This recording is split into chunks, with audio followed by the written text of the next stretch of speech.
أعوذ بالله من الشيطان الرجيم بسم الله الرحمن الرحيم. پچھلی آیات کے اندر اللہ تعالیٰ کے ان نیک بندوں نے، اصحاب کہف نے، اللہ کے ان نیک ولیوں نے اپنی قوم کے سامنے اپنی دعوت رکھی، ان کو سمجھایا اور ساتھ ایک بہت بڑی خوبصورت بات بیان فرمائی. اپنی قوم سے کہا کہ جن چیزوں کی تم اللہ کے علاوہ پوجا کر رہے ہو، ان کے پاس تمہارے پاس دلیل کیوں نہیں؟ تم ہمارے پاس کوئی دلیل کیوں نہیں لاتے؟ اب صاف ظاہر ہے کہ اگر قوم کے پاس کوئی دلیل ہوتی تو وہ ان نوجوانوں کو ضرور دلیل پیش کرتے کہ ہم ان بتوں کی یا اللہ کے علاوہ جن کی بھی ہم پوجا کر رہے ہیں، ہمارے پاس یہ دلیل ہے. تو وہ کوئی دلیل نہ لا سکے. تو اصحاب کہف نے اینڈ پہ فرمایا کہ جو بندہ اللہ کے اوپر جھوٹ باندھتا ہے وہ سب سے بڑا ظالم ہے. اس سے بڑا ظالم کوئی نہیں جو اللہ کے اوپر جھوٹ باندھے. یعنی اللہ تعالیٰ نے اپنے علاوہ کسی کو الہ بنایا ہی نہیں، نہ کوئی دلیل نازل کی ہے. تو اس سے معلوم یہ ہوتا ہے کہ جو دلیل کے اوپر عمل نہیں کرتا اور اللہ تعالیٰ کے بارے میں یہ گمان کرتا ہے کہ اللہ کے علاوہ بھی کوئی دوسرے ہیں جن کی پوجا کی جا سکتی ہے، تو میرے محترم بھائیوں ان کے پاس دلیل کوئی نہیں ہے اور وہ سب سے بڑھ کر ظالم ہے. اللہ سے دعا ہے اللہ تعالیٰ اس ظلم سے ہمیں محفوظ فرمائے. اگلی آیت میں جب اصحاب کہف نے دیکھا کہ یہ قوم ہماری دعوت قبول نہیں کر رہی، ہماری بات ان کو سمجھ نہیں آ رہی اور یہ ہمیں تنگ کریں گے، پریشان کریں گے، تو انہوں نے آپس میں مشورہ کیا. مشورہ کیا کیا؟ کہتے ہیں وَإِذِ اعْتَزَلْتُمُوهُمْ کہ جب تم ان کو چھوڑ چکے ہو، یعنی ان لوگوں کو چھوڑ چکے ہو، وَمَا يَعْبُدُونَ إِلَّا اللَّهِ اور جن چیزوں کی یہ پوجا کرتے ہیں اللہ کے علاوہ ان کو بھی چھوڑ چکے ہو. یعنی جب تم ان لوگوں سے بھی علیحدہ ہو چکے ہو اور ان چیزوں سے بھی علیحدہ ہو چکے ہو جن کی یہ پوجا کرتے ہیں، تو پھر کیا ہے؟ فَأَوُوا إِلَى الْكَهْفِ تو پھر ایک غار کی طرف چلے جاؤ، ایک غار کے اندر پناہ لے لو. یعنی اپنا دین، اپنی جان بچانے کے لیے، اپنا ایمان بچانے کے لیے اپنے علاقے کو چھوڑ جاؤ. یہ آپس میں مشورہ کر رہے ہیں اور کسی ایسی جگہ پہ چلے جاؤ جہاں پر تمہاری جان بھی سلامت رہے اور تمہارا ایمان بھی سلامت رہے.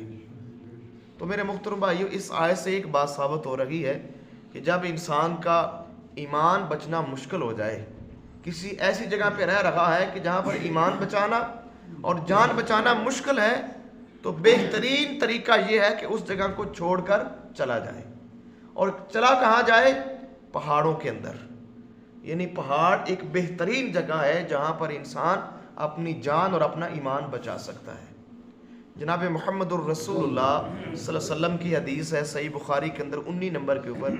اللہ کے نبی فرماتے ہیں کہ قریب ہے کہ لوگوں کے اوپر ایسا زمانہ آئے کہ مسلمانوں کے پاس جو بہترین مال ہے وہ مسلمانوں کے پاس وہ بکریوں کی صورت کے اندر ہو.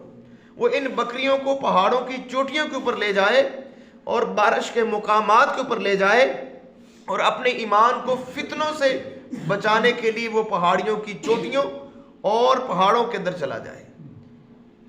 سچی بات ہے میرے محترم بھائیو، دنیا کے اندر مسلمانوں کے اوپر اور ان سے پہلے بھی ایسے معاملات اور ایسے مقامات اور ایسے معاملے بنے ہیں کہ جب وہ اپنا ایمان بچانے کے لیے پہاڑوں کے اوپر چلے گئے. اور پہاڑ بہترین جگہ ہوتی ہے پناہ کی.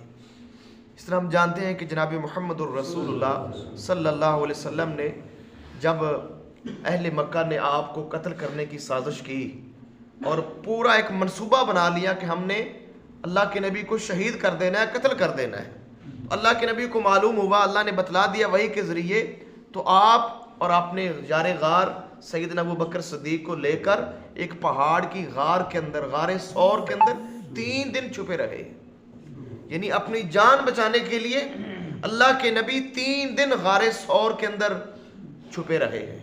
تو اللہ نے پھر آپ کی جان کو بھی محفوظ رکھا، آپ کی ایمان کو بھی محفوظ رکھا.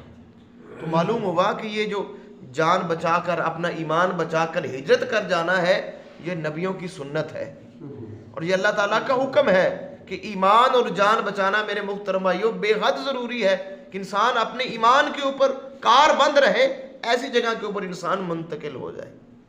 تو اصحاب کہف نے بھی یہی مشورہ کیا کہ ہم اس علاقے سے نکل جاتے ہیں اپنا ایمان بچانے کے لیے اور اپنی جان بچانے کے لیے۔ اور ساتھ میرے محترم بھائیوں جو بات سننے والی ہے وہ یہ ہے، اللہ فرماتے ہیں انہوں نے یہ کہا ینشر لکم ربکم من رحمتہ۔ اب میرے محترم بھائیوں اللہ کے اوپر یہ ایمان لا چکے تھے تو ان کا توکل دیکھیے، ان کا بھروسہ دیکھیے، کہتے ہیں کہ تمہیں تمہارا رب ضرور تمہارے اوپر اپنی رحمت نچھاور کرے گا، تمہارے لیے تمہارا رب ضرور اپنی رحمت پھیلا دے گا۔ تو اس سے معلوم یہ ہوا کہ جو اللہ کے نیک بندے ہوتے ہیں، اللہ کے ولی ہوتے ہیں، وہ ہمیشہ اللہ کے اوپر ہی توکل کرتے ہیں۔ اب ان کا کوئی آسرا نہیں، کوئی سہارا نہیں ہے، اپنوں سے دور ہیں، اپنے علاقے سے دور ہو رہے ہیں اور کسی ایسی جگہ پہ جا رہے ہیں جہاں یہ پہلے نہیں گئے، کوئی بھی وہاں ان کا نہیں ہے، لیکن کیا کہتے ہیں کہ تمہارا رب تمہاری مدد ضرور کرے گا، وہ تمہیں اپنی رحمت ضرور دے گا۔ اور آگے کہتے ہیں وَيُحَيِّ لَكُم مِّنْ أَمْرِكُم مِّرْفَقًا، اور تمہارا رب تمہارے لیے تمہارے کام کے اندر ضرور سہولت مہیا کرے گا، یعنی تمہارے لیے آسانی کر دے گا۔ تو میرے محترم بھائیوں معلوم ہوا کہ اللہ کے نیک بندے جو اللہ کے اولیاء ہوتے ہیں، ولی ہوتے ہیں، ان کا ہمیشہ ہی اللہ کے اوپر توکل ہوتا ہے۔ وہ دنیا کے سہاروں پہ بھروسہ نہیں کرتے، دنیا والوں کے اوپر بھروسہ نہیں کرتے، ان کی نظریں دنیا والوں کی جیبوں کے اوپر نہیں ہوتی، ان کی نظر ہوتی ہے تو اللہ کی ذات کے اوپر ہوتی ہے، اللہ کی رحمت کے اوپر ہوتی ہے۔ تو معلوم ہوا کہ اللہ کے ولی کو سب سے بڑا اگر سہارا ہے تو اللہ کی رحمت کا سہارا ہے۔ تو میرے محترم بھائیوں سورہ النساء آیت نمبر 100 کے اندر بھی آتا ہے کہ جو لوگ اللہ کے دین کے لیے ہجرت کرتے ہیں، علاقہ چھوڑتے ہیں، وہ اپنی اللہ کی زمین کے اندر بڑی پناہ کی جگہ پائیں گے اور بڑی وسعت کی جگہ پائیں گے۔ تو معلوم ہوا میرے محترم بھائیوں جن کا کوئی نہ ہو اور وہ اللہ کے لیے اپنا علاقہ، اپنا گھر بار سب کچھ چھوڑ رہے ہوں تو ان کی مدد اللہ ضرور کرتا ہے، پھر ان کا اللہ بن جاتا ہے۔ تو میرے محترم بھائیوں جب ہم اس آیت کو اگر ہم تھوڑا سا اور مزید اس کے اندر اضافہ کریں تو جب ہم گناہوں سے توبہ کریں گے، اللہ کی نافرمانی سے توبہ کریں گے اور اللہ کی طرف آئیں گے تو انشاءاللہ اللہ ہماری بھی مدد کرے گا، پھر اللہ تعالیٰ کی رحمت ہمارا بھی استقبال کرے گا۔ جو نوجوان بھی جو بھی اللہ سے توبہ کرتا ہے، گناہوں سے استغفار کرتا ہے، اللہ سے معافی مانگتا ہے، اللہ تعالیٰ اس کے لیے راستے ضرور کھول دیتا ہے، اللہ اس کی مدد کرتا ہے۔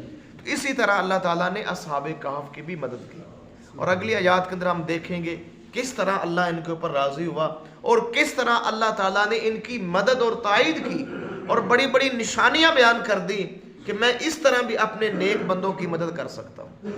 اللہ سے دعا ہے اللہ عمل کرنے کی توفیق عطا فرمائے، اللہ تعالیٰ قرآن کا فہم اپنی رحمت سے نصیب فرمائے، اللہ سے دعا ہے اللہ تعالیٰ کمی کوتاہی معاف فرمائے۔